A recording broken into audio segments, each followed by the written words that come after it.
Guys, അപ്പം നമ്മുടെ മമ്മ കിച്ചണിൽ നിന്ന് വന്നിട്ട് കൊലച്ചിരി ചിരിക്കുകയാണ്. അതിൻ്റെ ഒരു ഇത് നമുക്കും കിട്ടിയിട്ടുണ്ട്. നമ്മളും വെറുതെ ചിരിക്കുകയാണ് കേട്ടോ. നമ്മുടെ ഇക്കാക്കി അമ്മച്ചി ഇവിടെ വെയിറ്റ് ചെയ്യാണ് നമ്മളെ ഫുഡ് കഴിക്കാൻ വേണ്ടി. അറ്റ് ലാസ്റ്റ് നമ്മളിപ്പോൾ ഫുഡ് കഴിക്കാൻ വേണ്ടി വന്നിട്ടുണ്ട്. നെയ്ച്ചോറും ബീഫും ചിക്കനും സാലഡും ഒക്കെയാണ്. അപ്പം നമുക്ക് കഴിക്കാൻ തുടങ്ങാം. എല്ലാവരും കഴിക്കുന്ന തിരക്കിൽ അതിൻ്റെ ഇടയ്ക്ക് ഞങ്ങൾ ഇങ്ങോട്ട് വന്ന് നമ്മുടെ കുഞ്ഞുമേമി വന്നിട്ടുണ്ട്. ഗായ്സ്, അപ്പം നമ്മുടെ പൈങ്കിളിക്ക് ഫുഡ് കിട്ടിയിട്ടുണ്ട്. അവൻ സൂപ്പറാണെന്നാണ് കേട്ടോ പറഞ്ഞിട്ടുള്ളത്. അപ്പം നമ്മുടെ കുഞ്ഞാറ്റിയാണ് സെക്കൻഡ്. അവനും പറഞ്ഞു സൂപ്പറാണ്. ലാസ്റ്റ് എനിക്ക് കിട്ടിയിട്ടുണ്ട്. അപ്പോൾ കുഞ്ഞാറ്റ എൻ്റെ പാത്രത്തിൽ നിന്ന് ഒരു പീസ് എടുത്തുകൊണ്ട് പോയി. വേറെ എന്ത് സഹിക്കും ഗായ്സ്, പക്ഷെ ബീഫ് പാത്രത്തിൽ നിന്ന് എടുത്താൽ അത് മാത്രം സഹിക്കാൻ പറ്റില്ല.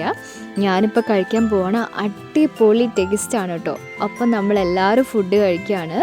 അപ്പോൾ എല്ലാവരും കൂടി സന്തോഷത്തോടെ ഫുഡൊക്കെ കഴിക്കുകയാണ്. അപ്പോൾ നിങ്ങളുടെ വീട്ടിലും സ്പെഷ്യൽ എന്തൊക്കെയാണെന്ന് കമൻറ്റ് ചെയ്യാൻ മറക്കരുത്. അപ്പോൾ നമ്മൾ ഫുഡൊക്കെ കഴിച്ചിട്ട് ഇനി റീൽസൊക്കെ എടുക്കാൻ പോകണം. ഗായ്സ്, അപ്പോൾ ചക്കരയും മുത്തും നമ്മൾ ചെല്ലുമ്പോൾ ഉണ്ടായിരുന്നില്ല. അവർ ഈവനിങ്ങിലേ വരെയുള്ളൂ. അതൊരു വിഷമമായിരുന്നു കേട്ടോ.